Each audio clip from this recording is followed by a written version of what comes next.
Hello, good morning, my dear students. This is Surya. I am chemistry teacher. Welcome in my channel, Chemistry वाला आनंद sir. So let us ask today the प्यारे बच्चों आज की class है unit 2 का solution chemistry की class है. Paper 1 है, क्लास 12 की क्लास ये. हेनरी लॉ कांस्टेंट के बारे में हम लोग पढ़ेंगे. डाल्टन जो कि हेनरी के बहुत ही कंट्रीब्यूटरी साइंटिस्ट थे, हेनरी के प्रतिद्वंदी थे, उन्होंने कंक्लूड किया हेनरी ने कि independently that the solubility of a gas in a liquid solution depends upon the partial pressure of the gas. कहने का तात्पर्य डाल्टन जो कंट्रीब्यूटरी थे हेनरी के, उन्होंने कंक्लूड किया कि इंडिपेंडेंटली जो होता है solubility of a gas का लिक्विड सॉल्यूशन में डिपेंड करता है particle pressure of the gas के ऊपर. Now if you use mole fraction of the gas, now if you use mole fraction of the gas in the solution as a measure of its solubility, then mole fraction of the gas in the solution is proportional to the partial pressure of the gas over the solution. That is, कहने का तात्पर्य है अगर हम लोग देखें कि mole fraction gas का सॉल्यूशन में अगर मेजर किया जाता है सॉल्युबिलिटी के टर्म में, तो एक मोल फ्रैक्शन जो गैस का होगा वो सॉल्यूशन का प्रोपोर्शनल होगा partial pressure of the gas के ओवर द सॉल्यूशन में. इसका मतलब तात्पर्य क्या है, x is proportional to p और x equal to k dash p और p equal to 1 by k dash x और ph equal to p kh equal to x kh equal to 1 by k dash. अतः kh यहाँ पे Henry law constant है जिसको आप देख सकते हैं. अतः हेनरी लॉ अल्टरनेटिवली ऐसे लिखा जा सकता है the partial pressure of the gas in the vapour phase is proportional to the mole fraction of the gas in the solution. ये था आपका हेनरी लॉ का. अब हम लोग हेनरी लॉ के बारे में पूरा डिटेल में जो पढ़ने वाले हैं, हेनरी लॉ के जो डिटेल में हम लोग पढ़ेंगे, इसके लिमिटेशंस के बारे में थोड़ी सी जानकारी प्राप्त करनी है. Limitations of Henry law. अब हम लोग लिमिटेशंस ऑफ हेनरी लॉ पढ़ेंगे. लिमिटेशंस हेनरी लॉ का क्या होता है ये हम लोग जानकारी प्राप्त करेंगे. सो लिमिटेशंस ऑफ हेनरी लॉ को जानने के पहले 4-5 पॉइंट हेनरी लॉ का लिमिटेशंस है, उसके बाद हम लोग इसके एप्लीकेशंस को पढ़ेंगे और आज का वीडियो कंक्लूड करेंगे. मैं बहुत मेहनत से वीडियो बनाता हूँ आप लोगों के लिए. आप लोग कृपया करके ज़्यादा से ज़्यादा व्यू दीजिए और ज़्यादा से ज़्यादा चैनल सब्सक्राइब कीजिए जिससे सारे बच्चे केमिस्ट्री को सिंपल तरीके से पढ़ सकें. ठीक है. अब हम लोग हेनरी लॉ के लिमिटेशंस को पढ़ेंगे. हेनरी लॉ लिमिटेशंस, LIMITATION,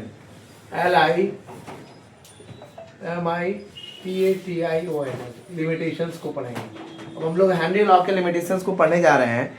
तो it has limitations of Henry law, या आप कहें हेनरी लॉ लिमिटेशंस या लिमिटेशंस ऑफ हेनरी लॉ. हम लोग लिमिटेशंस ही लिखेंगे. लिमिटेशंस ऑफ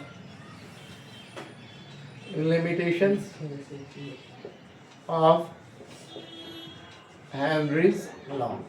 अब हम लोग लिमिटेशंस पढ़ रहे हैं हेनरी लॉ का. तो हेनरी लॉ का लिमिटेशंस क्या है, it has been observe that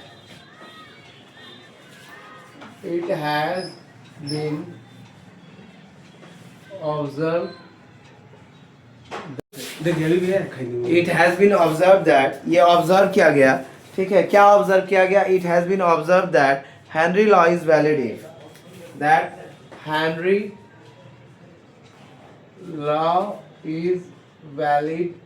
अगर हेनरी लॉ वैलिड है तो उसके क्या क्या रीजंस है ये हम लोग देखेंगे. सबसे पहला रीजंस क्या है, अब देखिए. सबसे पहला रीजन क्या होगा, सो द गैस नाइदर. तो क्या है कि लिमिटेशंस ऑफ हेनरी लॉ क्या है, it has been observe that Henry law is valid if pressure अगर लो होगा. अगर प्रेशर लो होगा तो क्या होगा, प्रेशर अगर लो है आपका तो हाई प्रेशर में ये लॉ बिकम्स लेस एक्यूरेट हो जाएगा और प्रोपोर्शनली कांस्टेंट शो करेगा कंज्यूमर वेरिएशंस को. दूसरा, टेम्परेचर इसका लो नहीं रहना चाहिए, not too low. The gas is not highly soluble.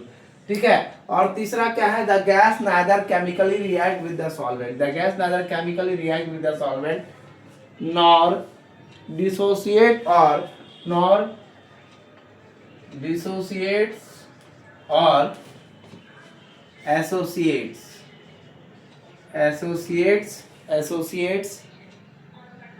In the solvent. ठीक है, इन द सॉल्वेंट. ना ही ये डिसोसिएट करना चाहिए ना ही एसोसिएट करना चाहिए सॉल्वेंट में. तो ये था बच्चों आपका हेनरी लॉ के लिमिटेशंस. अब हेनरी लॉ के क्या कहता है, कुछ आपका जो इसका एप्लीकेशंस है हेनरी लॉ का, applications of Henry law.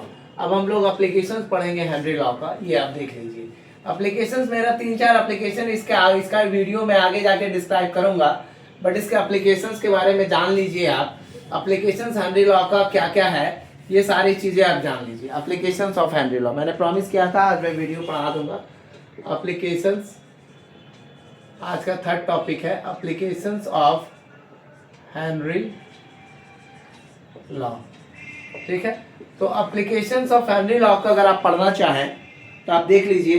Henry law finds many applications.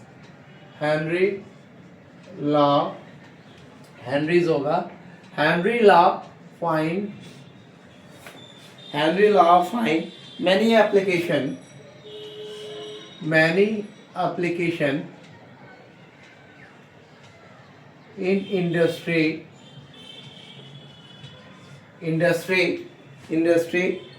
and help to explain several biological and helps to explain several biological phenomena, several biological phenomenon. Some important applications are, some important applications are, कुछ important applications है Henry law से related, आप इसे देखिए। In the production of carbonate beverages, in the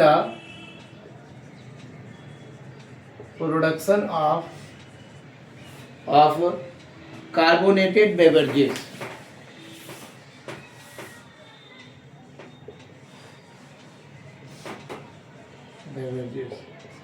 carbonated beverages के production में इसका applications होता है।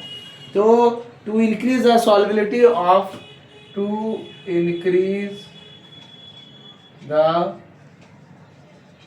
solubility of CO2 in soft drinks, of CO2 in soft drinks, soda water, soft drink हो या सोडा वाटर हो, अगर उसकी इंक्रीज करेंगे सॉलिबिलिटी को, बियर और शैंपेन, बियर और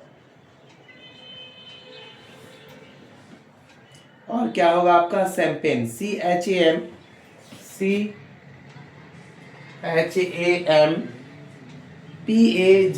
शैंपेन होता है। शैंपेन जो वाइन वगैरह होता है आपका champagne. The bottle are sealed under high pressure,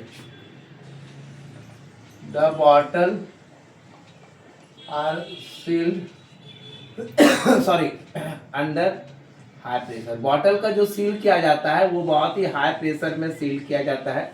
ठीक है, under high pressure. When the bottle is open under normal atmospheric pressure, when the bottle is open under normal atmospheric condition, the pressure inside condition, the pressure inside, इसका जो pressure होता है वो बाहर निकलने की कोशिश करता है। inside the bottle falls to, inside the bottle falls to, कहाँ पे वो फॉल्स करेगा? atmospheric pressure and the atmospheric pressure and the excess CO2 bubbles, excess CO2 bubbles out of the solution,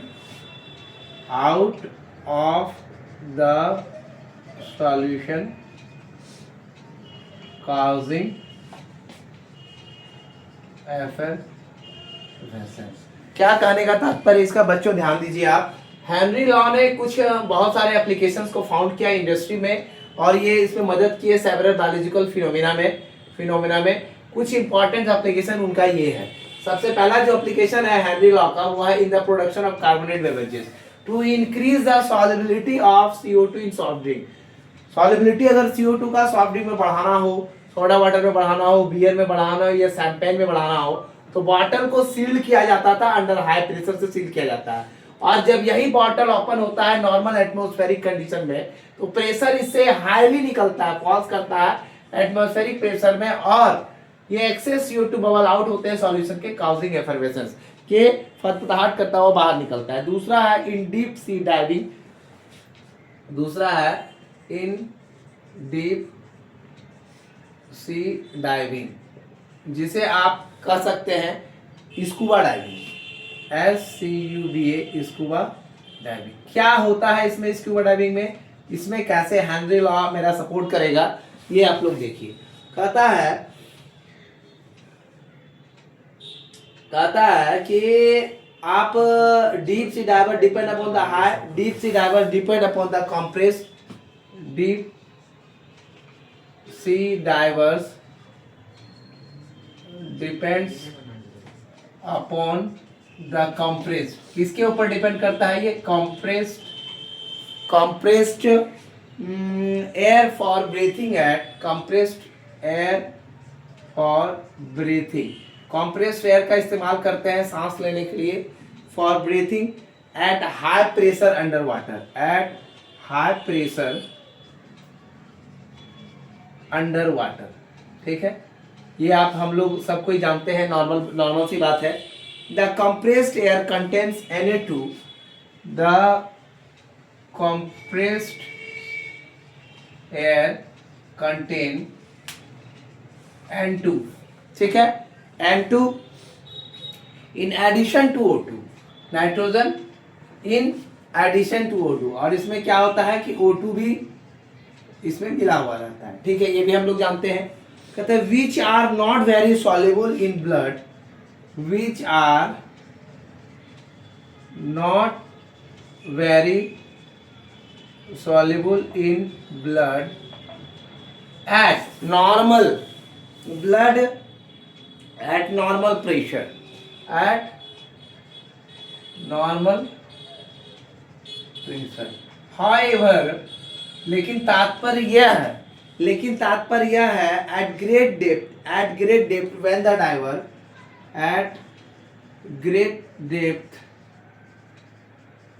when the diver जो scuba diving करते हैं, when the diver breathe in compressed air, breathe in compressed air, जो सांस लेंगे compressed air में, ठीक है, from the supply tank, from the supply tank, तो क्या करेगा, more N2 dissolve in the blood, more N2 dissolve in the blood, ज्यादा से ज्यादा नाइट्रोजन ब्लड में डिजॉल्व होगा, dissolve in the blood and other body fluids, and other body fluids, and other body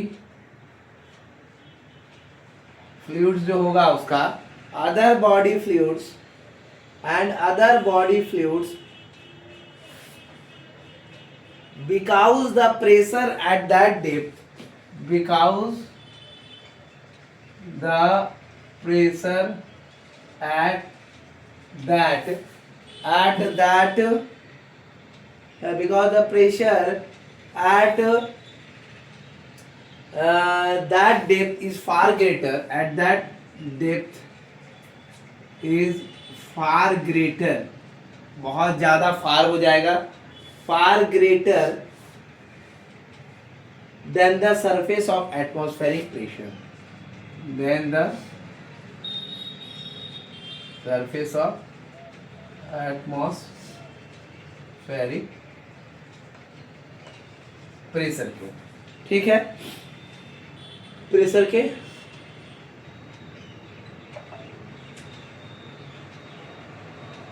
तो ये सारी चीजें होती हैं।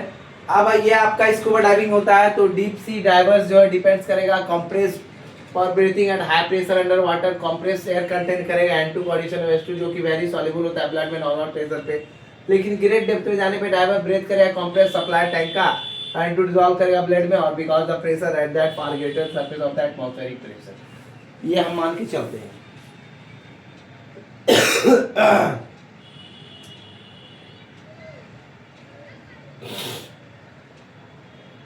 और इन सारे चीज को दूर करने के लिए professional divers to avoid this condition, most professional divers this days ये सारा चीज आते हैं, नाइट्रोजन की मात्रा को बढ़ा करके लेते हैं 11.7% हीलियम और नाइट्रोजन 56.2% और ऑक्सीजन इतना लेते हैं because of lower solubility of their nitrogen.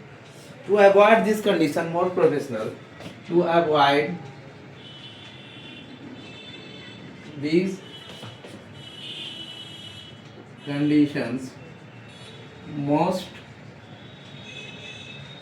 Professional, ज्यादातर जो प्रोफेशनल होते हैं driver this day use air diluted, driver these days use diluted air का इस्तेमाल करते हैं, diluted to use air diluted का इस्तेमाल करेंगे, diluted with helium gas,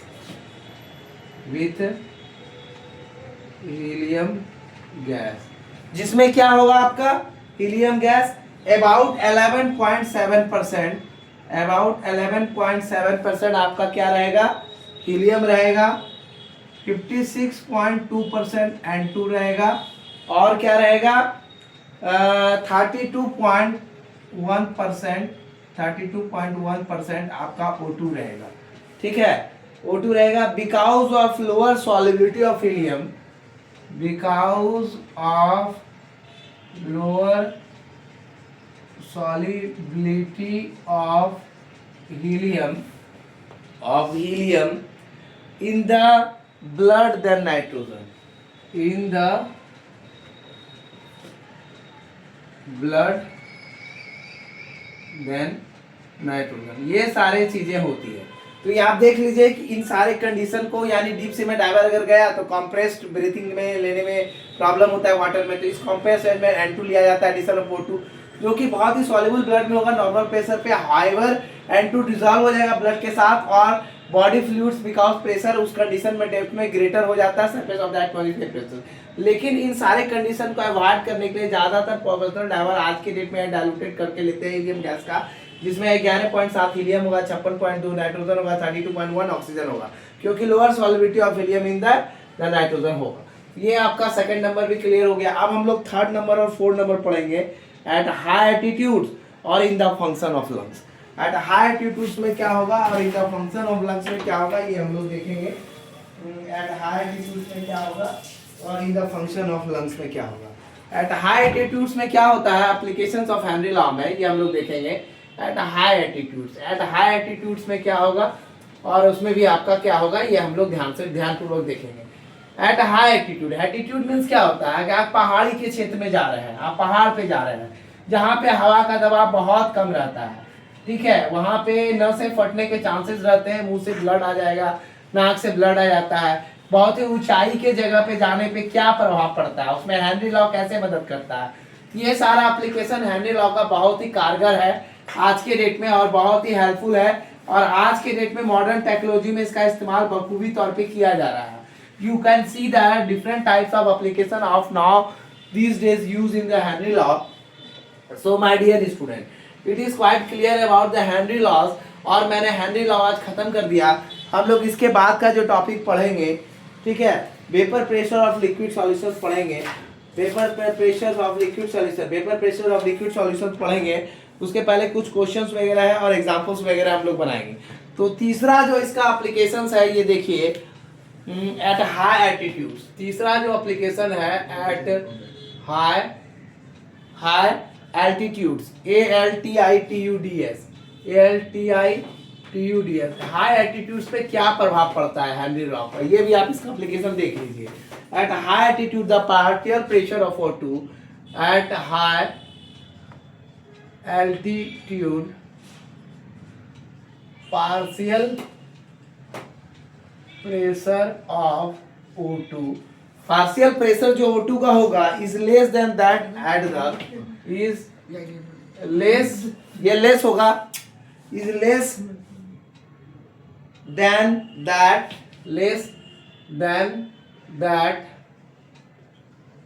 at the ground level, at the ground level, at the ground level. तो ground level पे इसका लो होगा, तो ग्राउंड लेवल पे लो होने के बाद this result in low concentration, this results in low concentration. ये रिजल्ट क्या करेगा, हमारा लो कंसंट्रेशन का रिजल्ट करेगा, ठीक है। Low concentration of oxygen in the blood, of oxygen in the blood, low concentration of oxygen in the blood, blood के अंदर ये लो कंसंट्रेशन करेगा इन द ब्लड, ठीक है। And tissue of the people living, and tissue of the people living at high, ठीक है। ये कहाँ रहेगा, एट हाई एल्टीट्यूड्स और क्लाइंबर्स, एल्टीट्यूड्स और क्लाइंबर्स, ठीक है। अब आगे कहता है the low blood oxygen causes climbers to, the low blood oxygen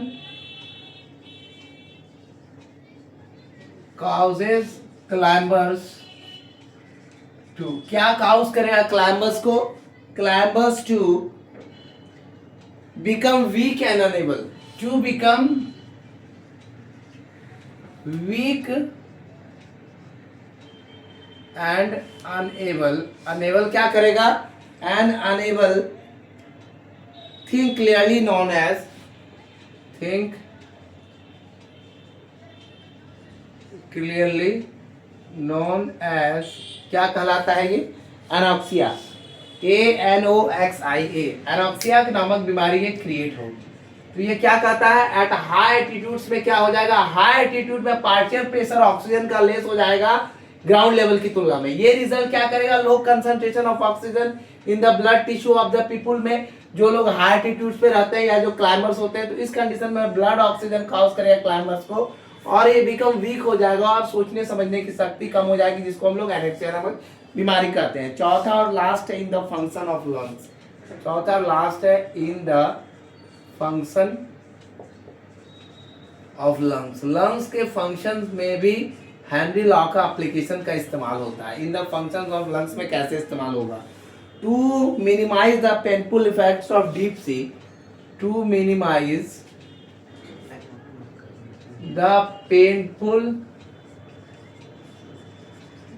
effects of deep sea, यानी अगर गहरे समुद्र में अगर कोई जाता है, deep sea, divers during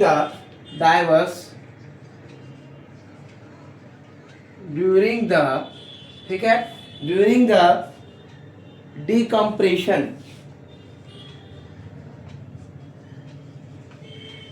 oxygen उसमें क्या होगा, डाइल्यूटेड हो जाएगा, oxygen diluted with less soluble helium gas, with less soluble helium gas, with less soluble helium gas is used as breathing gas, is used as breathing gas।